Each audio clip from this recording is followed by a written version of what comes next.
ಸಂದರ್ಭದಲ್ಲಿ ಭೇಟಿ ಕೊಡಬೇಕಾಗಿ ಬಂದಿರೋದು ಬಹಳ ಬೇಸರ ಆಗ್ತಾ ಇದೆ. ಅಧಿಕಾರಿಗಳ ಹತ್ರ ನಾನು ಮಾಹಿತಿಗಳನ್ನ ತೆಗೆದುಕೊಂಡಿದ್ದೇನೆ.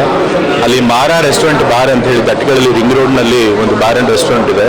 ಆ ಬಾರ್ ಆ್ಯಂಡ್ ರೆಸ್ಟೋರೆಂಟಲ್ಲಿ ನಿನ್ನೆ ಶಾರ್ಟ್ ಸರ್ಕ್ಯೂಟ್ ಆಗಿ ಫೈರ್ ಆಕ್ಸಿಡೆಂಟ್ ಆಗಿ 2 ಜನರು ತೀರ್ಕೊಂಡಿದ್ದಾರೆ. ಸುಮಾರು 7 ಜನರು ಗಾಯಗೊಂಡಿದ್ದಾರೆ. ಅವರು ಹಾಸ್ಪಿಟಲ್ ಚಿಕಿತ್ಸೆ ಪಡಿತಾ ಇದ್ದಾರೆ. ಆದರೆ ಬಾರ್ ಆ್ಯಂಡ್ ರೆಸ್ಟೋರೆಂಟ್ ನಡೆಸ್ತಿರೋರು 2ನೇ ಫ್ಲೋರಲ್ಲಿ ನಡೆಸ್ತಾ ಇದ್ದಾರೆ. ಆ 2ನೇ ಫ್ಲೋರ್ನಲ್ಲಿ ಅವ್ರು ಲೈಸೆನ್ಸ್ ತಗೊಂಡಿಲ್ಲ. ಲೈಸೆನ್ಸ್ ತಗೊಳ್ಳದೆ ಬರೀ ರೆಸ್ಟೋರೆಂಟ್ ಮಾತ್ರ ನಡೆಸಬೇಕಾಗಿತ್ತು. ಆದರೆ ಲಿಕರ್ ಕೂಡ ಸರ್ವ್ ಮಾಡ್ತಾ ಇದ್ದಾರೆ. ಅವ್ರು ಮೆನ್ಯೂನಲ್ಲೇ ಕ್ಲಿಯರ್ ಆಗಿ ಲಿಕರ್ ಕೂಡ ಸರ್ವ್ ಮಾಡ್ತೀವಿ ಅಂತ ಮೆನ್ಯೂನಲ್ಲೇ ಹಾಕೊಂಡಿದ್ದಾರೆ. ಸೊ ಹಾಗಾಗಿ ಕ್ಲಿಯರ್ ಆಗಿ ಲೈಸೆನ್ಸ್ ಇಲ್ಲದೆ 2nd ಫ್ಲೋರ್ನಲ್ಲಿ ಅವರು ಲಿಕರ್ ಸರ್ವ್ ಮಾಡ್ತಾ ಇದ್ದಾರೆ. ಕಾನೂನು ನಿಯಮಗಳನ್ನು ಉಲ್ಲಂಘನೆ ಮಾಡಿದ್ದಾರೆ. ಸೊ ಅದಕ್ಕಾಗಿ ಮಾಲೀಕರ ಮೇಲೆ ಈಗಾಗಲೇ ಕಂಪ್ಲೇಂಟ್ ಕೂಡ ಮಾಡಿದ್ದಾರೆ. ಬಟ್ ಅದಕ್ಕಿಂತ ಮುಖ್ಯವಾಗಿ ಲೈಸೆನ್ಸ್ ಇಲ್ಲದೇ ಕೂಡ ಅವ್ರು ನಡೆಸ್ತಾ ಇದ್ರು ಕೂಡ ಅದಕ್ಕೆ ಕಣ್ಮುಚ್ಕೊಂಡು ಕೂತಿರುವಂಥದ್ದು ಎಕ್ಸೈಸ್ ಡಿಪಾರ್ಟ್ಮೆಂಟ್ ಅವರು. ಸೊ ಹಾಗಾಗಿ ಎಕ್ಸೈಸ್ ಡಿಪಾರ್ಟ್ಮೆಂಟ್ ಅವ್ರದ್ದು ಇದು ಬಹಳ ತಪ್ಪಿದೆ. ಇದರೊಳಗೆ ಎಕ್ಸೈಸ್ DC ಮೇಲೆ ಕ್ರಮ ತೆಗೆದುಕೊಳ್ಬೇಕು, ಅವ್ರನ್ನ ಸಸ್ಪೆಂಡ್ ಮಾಡಬೇಕು ಅಂತ ಹೇಳಿ ವರದಿ ಕಳಿಸೋದಕ್ಕೆ ನಾನು DC ಅವ್ರಿಗೆ ಹೇಳಿದ್ದೇನೆ.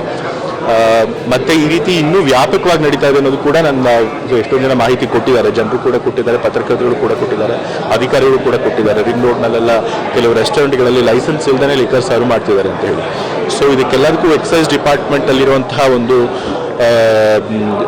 ಅವ್ಯವಹಾರಗಳ ಕಾರಣ ಆಗಿದೆ. ಸೊ ಹಾಗಾಗಿ ಎಕ್ಸೈಸ್ ಡಿಪಾರ್ಟ್ಮೆಂಟಲ್ಲಿ ಯಾರ್ಯಾರು ಇದಕ್ಕೆ ಹೊಣೆ ಇರ್ತಾರೋ ಅವ್ರನ್ನೆಲ್ಲನೂ ಕೂಡ ಕ್ರಮ ತಗೋಬೇಕು ಅಂತ ಹೇಳಿದ್ದಾನೆ.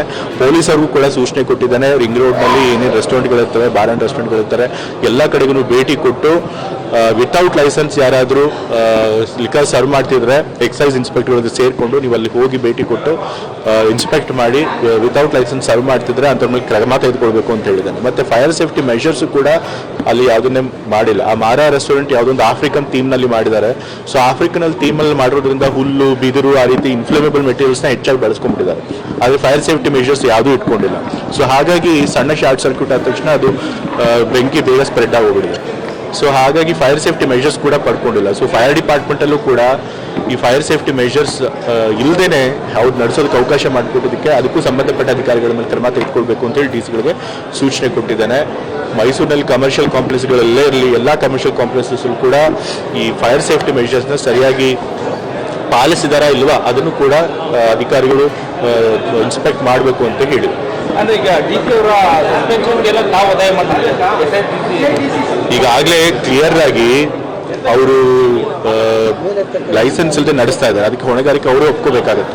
ಅವ್ರು ಕೇಳಿದ್ರೆ ಹಿಂಬರಹ ಕೊಟ್ಟಿದ್ದೆ ಅಂತ ಹೇಳಿದಾರಂತ. ಅವ್ರು ಅಪ್ಲೈ ಮಾಡಿದ್ದಾರೆ ನಮ್ಗೆ CL9 ಬೇಕು 2nd ಫ್ಲೋರ್ಗೆ ಅಂತ ಹೇಳಿ. ಬಟ್ ಇವರು ಅದನ್ನು ತಿರಸ್ಕರಣೆ ಮಾಡಿಲ್ಲ, ಅದಕ್ಕೆ ಲೈಸೆನ್ಸು ಕೊಟ್ಟಿಲ್ಲ. ಬದಲಾಗಿ ಹಿಂಬರಹ ಕೊಟ್ಬಿಟ್ಟು ಬಿಟ್ಬಿಟ್ಟಿದ್ದಾರೆ. ಸೊ ಅದು ಕ್ಲಿಯರ್ ಆಗಿ ಕಾನೂನು ಉಲ್ಲಂಘನೆ ಆಗುತ್ತೆ. ಸೊ ಅದು ಅವರೇ ಹೊಣೆಗಾರಿಕೆ ಆಗಬೇಕಾಗುತ್ತೆ. ಸೊ ಅವ್ರ ಮೇಲೆ ನಾವು ಕ್ರಮ ತೆಗೆದುಕೊಳ್ಳಿ ಅಂತ ಹೇಳಿ ಯಾವುದು ಬಾಟಲ್ ಅಂದ್ರೆ ರೆಸ್ಟೋರೆಂಟ್ಗೆ ಹೋಗಿ ಬಾಟಲ್ ತಗೊಂಡು ಕುಡಿಯುವಂಥದ್ದು ಇದೆಲ್ಲ ಓಪನ್ ಆಗಿ ಇನ್ಸ್ಟಾಗ್ರಾಮ್ ಅಲ್ಲಿ ಅವರು. ಈಗ ನನಗೆ ಅದಕ್ಕೆ ಹೇಳಿದ್ನಲ್ಲ, ನನಗೆ ಮಾಹಿತಿ ಬಂತು ಕೆಲವು ರೆಸ್ಟೋರೆಂಟ್ಗಳಲ್ಲಿ ಈ ರೀತಿ ಲೈಸೆನ್ಸ್ ಇಲ್ಲದೇ ಲಿಕರ್ ಸರ್ವ್ ಮಾಡೋದು ಮತ್ತೆ ಗ್ರಾಹಕರೇ ತೆಗೆದುಕೊಂಡು ಹೋಗಿ ಲಿಕರ್ನಲ್ಲಿ ಕುಡಿಯುವಂಥದ್ದು ನಡೆಯುವಂಥ ಘಟನೆಗಳು ನಡೀತಾ ಇದ್ದಾವೆ ಅಂತ ಹೇಳಿದ್ದಾರೆ. ಅಧಿಕಾರಿಗಳು ಹೇಳಿದರೆ, ಬೇರೆಯವ್ರು ಮಾಹಿತಿ ಕೊಟ್ಟಿದ್ದಾರೆ. ಸೊ ಹಾಗಾಗಿ ಆ ಒಂದು ಪ್ರಾಕ್ಟೀಸ್ ನಿಲ್ಲಬೇಕು. ಅದು ಕಾನೂನು ಬಾಹಿರ. ಎಲ್ಲಿ ಲೈಸೆನ್ಸ್ ಇರುತ್ತೆ ಅಲ್ಲಿ ಮಾತ್ರ ಲಿಕರ್ ಕುಡಿಬೇಕು. ಇಲ್ಲ ಬರೀ ರೆಸ್ಟೋರೆಂಟ್ಗಳಲ್ಲಿ ಗ್ರಾಹಕರೇ ತೆಗೆದುಕೊಂಡು ಹೋಗಲಿ ಅಥವಾ ಮಾಲೀಕರೇ ಸರ್ವ್ ಮಾಡಲಿ, ಅದು ಕಾನೂನು ಬಾಹಿರ ಆಗುತ್ತೆ. ಸೊ ಅಂಥವ್ರ ಮೇಲೆ, ಅಂಥ ರೆಸ್ಟೋರೆಂಟ್ಗಳ ಮೇಲೆ ನಾವು ಸ್ಟ್ರಿಕ್ಟ್ ಆಗಿ ಕ್ರಮ ತೆಗೆದುಕೊಳ್ತೀವಿ. ಅದು ಒಂದು ಬೇರೆ ಆಸ್ಪತ್ರೆ ಪಕ್ಕನೇ ಇದೆ, ಆದರೂ ಕೂಡ ಲೈಸೆನ್ಸ್ ಕೊಟ್ಟಿದ್ದಾರೆ. ಸೊ ಹಾಗಾಗಿ ಇದ್ರೊಳಗೆ ಎಕ್ಸೈಸ್ ಡಿಪಾರ್ಟ್ಮೆಂಟ್ ಅವ್ರದ್ದು ಬಹಳ ತಪ್ಪಿದೆ ಇದ್ರೊಳಗೆ. ಸೊ ಹಾಗಾಗಿ ಅವ್ರ ಮೇಲೆ ಕ್ರಮ ತೆಗೆದುಕೊಳ್ಬೇಕು ಅಂತ ಸೂಚಿಸಿದ್ದೀನಿ. ಮತ್ತೆ ಇಂಥ ಘಟನೆಗಳು ಮರುಕಳಿಸಬಾರ್ದು ಅಂತ ಕೂಡ ಅಧಿಕಾರಿಗಳು ಹೇಳಿದ್ದಾರೆ. ಸರಿಯಾಗಿ ಲೈಸೆನ್ಸು ಕೊಡಬೇಕಾದ್ರೆ ಎಲ್ಲ ರೂಲ್ಸ್ನು ಫಾಲೋ ಮಾಡಬೇಕು. ಆ ರೂಲ್ಸ್ನ ಫಾಲೋ ಮಾಡಿ ಮಾತ್ರ ಲೈಸೆನ್ಸ್ ಕೊಡಬೇಕು. ಅಕ್ರಮವಾಗಿ ನಡೆಸ್ತಿರೋರ ಮೇಲೆ ಕ್ರಮ ತೆಗೆದುಕೊಳ್ಬೇಕು ಅಂತ ಹೇಳಿ ನಾನು ಬಹಳ ಕಟ್ಟುನಿಟ್ಟಿನಿಂದ ಅಧಿಕಾರಿಗಳು ಸೂಚನೆ ಕೊಡ್ತೀನಿ.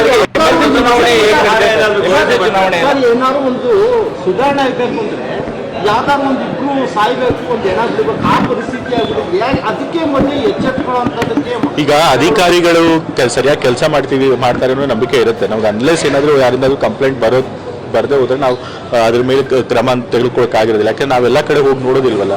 ಸೊ ಹಾಗಾಗಿ ಈ ಥರ ಘಟನೆಗಳು ನಡೆದಾಗ ದುರದೃಷ್ಟವಶ ಇಂಥ ದೊಡ್ಡ ಘಟನೆಗಳು ನಡೆದು ಸಾವು ಆದಾಗ ನಮ್ಮ ಗಮನಕ್ಕೆ ಬಂದು ಕ್ರಮ ತೆಗೆದುಕೊಳ್ಬೇಕಾದಂಥ ಪರಿಸ್ಥಿತಿ ಆಗೋಗ್ಬಿಟ್ಟಿದೆ. ಇದು ಈ ರೀತಿ ಆಗಬಾರ್ದಾಗಿತ್ತು. ಬಟ್ ಇನ್ಮೇಲೆ ಈ ರೀತಿ ಆಗದವ್ರಿಗೆ ನೋಡ್ಕೊಳ್ತಾರೆ. ನಾನು ಮುಖ್ಯಮಂತ್ರಿಗಳ ಹತ್ರ ಮಾತನಾಡಿದ್ದೇನೆ. ಮುಖ್ಯಮಂತ್ರಿ ಪರಿಹಾರ ನಿಧಿಯಿಂದ ಒಂದು ಏನಾದ್ರು ಪರಿಹಾರ ಘೋಷಣೆ ಮಾಡಿ ಅಂತ ಅವ್ರು ಹೇಳಿದ್ದಾರೆ. ಪರಿಹಾರ ಘೋಷಣೆ ಮಾಡ್ತೀನಿ ಅಂತ ಹೇಳಿ ಮೊತ್ತ ಇನ್ನೊಂದ್ಸರಿ ಕನ್ಫರ್ಮ್ ಮಾಡ್ಕೊಂಡು ಮುಖ್ಯಮಂತ್ರಿಗಳ ಜೊತೆಗೆ ನಾನು ಘೋಷಣೆ ಮಾಡ್ತೀನಿ. ಚುನಾವಣೆ ಪ್ರಿಪರೇಷನ್ಸ್ ಎಲ್ಲ ಹೇಗಿದೆ ಇವತ್ತೆಲ್ಲ ರೆಸಾರ್ಟ್ಗೆ ಹೋಗ್ತಾರೆ ಕಾಂಗ್ರೆಸ್? ಅಲ್ಲಿ ರೆಸಾರ್ಟ್ನಲ್ಲಿ CLP ಸಭೆ ನಡೆಸೋರು ಇದ್ದಾರೆ ಇವತ್ತು. ಸೊ ಹಾಗಾಗಿ ನಾನು ಹೋಗಿ CLP ಸಭೆಯನ್ನು ಅಟೆಂಡ್ ಮಾಡ್ತೇನೆ. ಬಟ್ ಪ್ರತಿ ಚುನಾವಣೆಯಲ್ಲಿ ಹೇಗೆ ತಯಾರಿ ಮಾಡ್ತಾರೋ ಆ ರೀತಿಯ ಸಿದ್ಧತೆ ಮಾಡ್ಕೊಂಡಿದ್ದಾರೆ. ನಮ್ಮೆಲ್ಲ ಶಾಸಕರು, ನಮ್ಮ ವರಿಷ್ಠರು ಏನು ಸೂಚನೆ ಕೊಟ್ಟಿರ್ತಾರೆ ಅದ್ರ ಪ್ರಕಾರ ಓಟ್ ಹಾಕ್ತಾರೆ. 5ನೇ ಯಾವುದು 4 ಸ್ಥಾನಗಳಿಗೆ ಈಗ ವಿನಯ್ ಕಾರ್ತಿಕ್ ಅವ್ರನ್ನೇ ನಾವು ಹಾಕಿದೀವಲ್ಲ 5ನೇ ಪ್ಲೇಸ್ಗೆ. ಸೊ ಹಾಗಾಗಿ ಪ್ರಯತ್ನ ಮಾಡ್ತಾ ಇದ್ದೀವಿ. ಗೆಲ್ಲುವಂತಹ ವಿಶ್ವಾಸ ಕೂಡ ಇದೆ. ಟೌನ್ಶಿಪ್ ಸಂಬಂಧಪಟ್ಟಂತೆ ಸಾಕಷ್ಟು ವಿರೋಧ ವ್ಯಕ್ತ ಆಗ್ತಿದೆ ಸರ್ ಕಾಂಗ್ರೆಸ್ ಮೇಲೂ ಕೂಡ. ಮತ್ತೆ ಯಾರು ಪೂರಕವಾಗಿ ನೀವು ಕಾಂಗ್ರೆಸ್ ನಿಲುವು ಏನು? ಬೆಂಗಳೂರಿನಲ್ಲಿ ಇವತ್ತು ಜನಸಂದಣಿ ಜಾಸ್ತಿ ಆಗಿದೆ. ಎಷ್ಟೊಂದು ಜನಕ್ಕೆ ನಿವೇಶನದ ಅಗತ್ಯಗಳಿದೆ. ಸ್ಪ್ರೆಡ್ ಔಟ್ ಆಗಬೇಕು ಬೆಂಗಳೂರಿಲಿರುವಂಥ ಪಾಪ್ಯುಲೇಷನ್. ಸೊ ಹಾಗಾಗಿ ಹತ್ತಿರದಲ್ಲಿ ಬಿಡದಿನ ತನಕ ಬೆಂಗಳೂರನ್ನ ವಿಸ್ತರಣೆ ಮಾಡಬೇಕಂತ ಅವಶ್ಯಕತೆ ಅಂತೂ ಇದೆ. ಆದರೆ ರೈತರ ಜೊತೆ ಮಾತನಾಡಿ ಅವ್ರನ್ನೂ ಕೂಡ ವಿಶ್ವಾಸಕ್ಕೆ ತೆಗೆದುಕೊಂಡು ಸರ್ಕಾರ ಒಂದು ಅವ್ರಿಗೆ ಏನು ಸರಿಯಾದಂಥ ಪರಿಹಾರ ಕೊಡಬೇಕು ಅದನ್ನು ಕೊಟ್ಟು ಖಂಡಿತ ಆ ಕೆಲಸ ಮಾಡ್ತಾರೆ. ನನಗೆ ಮಾಹಿತಿ ಇರೋ ಪ್ರಕಾರ ಬಹಳಷ್ಟು ರೈತರು ಈ ಒಂದು ಬಿಡದಿ ಟೌನ್ಶಿಪ್ ಪರವಾಗಿದ್ದಾರೆ. ಆಲ್ಮೋಸ್ಟ್ 80% ಜನ ಪರಿಹಾರ ತೆಗೆದುಕೊಳ್ಳೋಕೆ ರೆಡಿ ಇದ್ದಾರೆ. ಯಾಕೆಂತಂದ್ರೆ ಒಳ್ಳೆ ಮೊತ್ತದ ಪರಿಹಾರನ ಸರ್ಕಾರ ಕೊಡ್ತದೆ ನನಗೆ ಕೊಟ್ಟಿರೋ ಮಾಹಿತಿಯ ಪ್ರಕಾರ. ಸೊ ಹಾಗಾಗಿ ರೈತರು ಬಹಳಷ್ಟು ಜನ ಇದಕ್ಕೆ ಸಮ್ಮತಿ ಇದೆ ಅವ್ರಿಗೆ. ಬಟ್ ಆದರೆ ಕೆಲವರು ಮಾತ್ರ ಇದಕ್ಕೆ ವಿರೋಧ ವ್ಯಕ್ತಪಡಿಸ್ತಾ ಇದ್ದಾರೆ. ಅದನ್ನು ಕೆಲವ್ರ ಮಾತಿಗೆ ಕೇಳಿ ಪ್ರಾಜೆಕ್ಟ್ಗಳನ್ನ ಬಿಡೋದಕ್ಕಾಗೋದಿಲ್ಲ. JDS ಅವರು ಇದರಲ್ಲಿ ರಾಜಕೀಯ ಮಾಡುವಂಥ ಪ್ರಯತ್ನ ಮಾಡ್ತಾರೆ. ಗ್ಯಾರಂಟಿ ಯೋಜನೆಗಳಿಗೆ ಯಾರು ಗ್ಯಾರಂಟಿ ಯೋಜನೆಗಳಲ್ಲಿ ಅನರ್ಹರಾಗಿದ್ದು ಕೂಡ ಫಲಾನುಭವಿಗಳಾಗ್ತಿದ್ದಾರೆ ಅಂಥವ್ರನ್ನ ತಡೆಗಟ್ಟಬೇಕು ಅಂತೇಳಿ ಕ್ರಮಗಳನ್ನು ತೆಗೆದುಕೊಳ್ತಿದ್ದಾರೆ. ಗ್ಯಾರಂಟಿ ಸ್ಕೀಮ್ಗಳನ್ನ ಯಾವುದೇ ಕಾರಣಕ್ಕೂ ಕೂಡ ನಿಲ್ಲಿಸೋದು.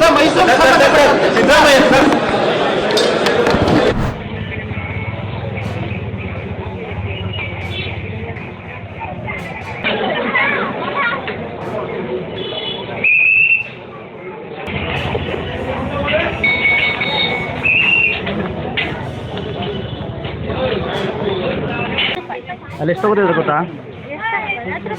ಹಾಂ ಎಷ್ಟು ತಗೋತಿದ್ರು ಗೊತ್ತಾ? ಅಲ್ಲಿ ಎಷ್ಟು ತಗೋತಿದ್ರು ಗೊತ್ತಾ? ಒಬ್ರಿಗೆ 20 ರೂಪಾಯಿ ತಗೋತಿದ್ರೆ. ಹಾಂ ಏನು ಅನ್ಕೊಂಡ್ಬಿಟ್ಟಿದ್ರಿ ನೀವು? ಸುಲಿಗೆ ಮಾಡಿ ನಿಂತ್ಕೊಂಡ್ಬಿಟ್ಟಿದ್ದೀರಾ? ಹಾಂ ಹಲೋ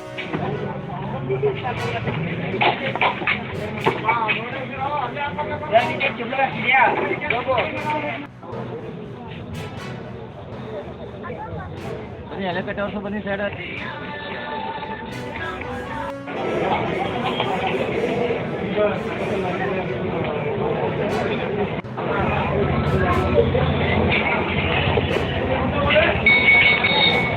ಸುಲಿಗೆ ಮಾಡ್ತಾರೆ. ಅಲ್ಪ ಸ್ವಲ್ಪ ಜನ ಅಲ್ಲಿ ಇಲ್ಲಿಂದ ಬರ್ತಾರೆ, ಬೆಂಗಳೂರು, ಮೈಸೂರು ಎಲ್ಲ ಹೊರಗಡೆಯಿಂದ ಬರ್ತಾರೆ. ಬಂದಾಗ ದುಡ್ಡು ಕಾಸು ಜಾಸ್ತಿ ಕೇಳ್ತಾವ್ರೆ. ಕಂಟ್ರೋಲ್ ತಂದ್ರೆ ಒಳ್ಳೇದಾಗಿದೆ. ಇಲ್ಲೇನೋ ಇದಿಲ್ವಾ? ಆರಸೆಪುರ, ಶ್ರೀರಾಮಪುರ ತಾಲೂಕಿನಲ್ಲಿರುವ ಆರಸೆಪುರದಲ್ಲಿ ಒಂದು ಸಂತೆ ಅಂತಲೇ ಆಗ್ಬಿಟ್ಟಿದೆ.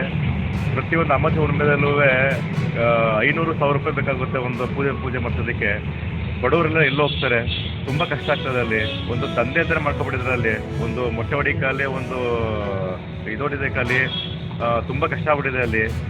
ಇದನ್ನು ಕಡಿವಾಣ ಮಾಡಲೇಬೇಕು. ಇದಕ್ಕೆ ಏನಾದ್ರು ಮಾಡಲೇಬೇಕು. ಇದಕ್ಕೆ ಅಧಿಕಾರಿಗಳು, ಸಂಬಂಧಪಟ್ಟ ಅಧಿಕಾರಿಗಳು ಇದಕ್ಕೆ ಕಡಿವಾಣ ಹಾಕಲೇಬೇಕು. ಇಲ್ಲಾಂದರೆ ಮುಂದಿನ ದಿನಗಳಲ್ಲಿ ಒಂದು ಉಗ್ರ ಹೋರಾಟ ಮಾಡ್ತೀವಿ. ಇದನ್ನು ಮಾಡಿ ಅದಕ್ಕೆ ಬೀಗವನ್ನು ಹಾಕಿಸುವಂಥ ಒಂದು ಪ್ರಯತ್ನವನ್ನು ನಾವು ಮಾಡ್ತೀವಿ. ಆದಷ್ಟು ಬೇಗ ಏನು ನಮ್ಮ ಶ್ರೀರಂಗಪಟ್ಟಣ ತಾಲೂಕಿನ ಉಕ್ಕಡದ ಹಾಲೇದೇವಿ ಸನ್ನಿಧಿಯಲ್ಲಿ ತುಂಬಲಾರದ ಭ್ರಷ್ಟಾಚಾರ ನಡೀತಾ ಇದೆ. ಏನು ಮುಜರಾಯಿ ಇಲಾಖೆ ನಿಗದಿಪಡಿಸಿದಂಥ ದರಗಳ ದುಪ್ಪಟ್ಟು ಹಣಗಳನ್ನ ಭಕ್ತಾದಿಗಳಿಂದ ವಸೂಲು ಮಾಡ್ತಾ ಇದ್ದಾರೆ. ಮಾಡಿ ಏನಂದ್ರೆ ಮುಜರಾಯಿ ಇಲಾಖೆ ಮತ್ತು ಜಿಲ್ಲಾಡಳಿತ ಮತ್ತು ತಾಲೂಕು ಆಡಳಿತ ಇದನ್ನ ಹಗಲು ದುರಾಟೆ ಮಾಡ್ತಾರೆ ಅಂತ ಬಿಟ್ಟು ಯಾಕೆ ಕ್ರಮ ಕೈಗೊಳ್ತಲ್ಲ ನೀವು? ಮತ್ತು ಅಲ್ಲಿರಂತ ಇಒನು ಸಹ ಭ್ರಷ್ಟಾಚಾರ ತುಂಬಿದ್ದಾರೆ ಅಂತೇಳಿ ಹಲವಾರು ದೂರು ಬರ್ತಾ ಇದೆ. ದಯವಿಟ್ಟು ಇದು ವಿರುದ್ಧವಾಗಿ ನೀವು ತಕ್ಷಣ ಕ್ರಮ ಕೈಗೊಳ್ಳಬೇಕು. ಕ್ರಮ ಕೈಗೊಂಡು ಏನು ಭಕ್ತಾದಿಗಳ ಅನ್ಯಾಯ ಆಗ್ತಾ ಇದೆ ಅದನ್ನು ನೀವು ಸರಿಪಡಿಸಬೇಕು.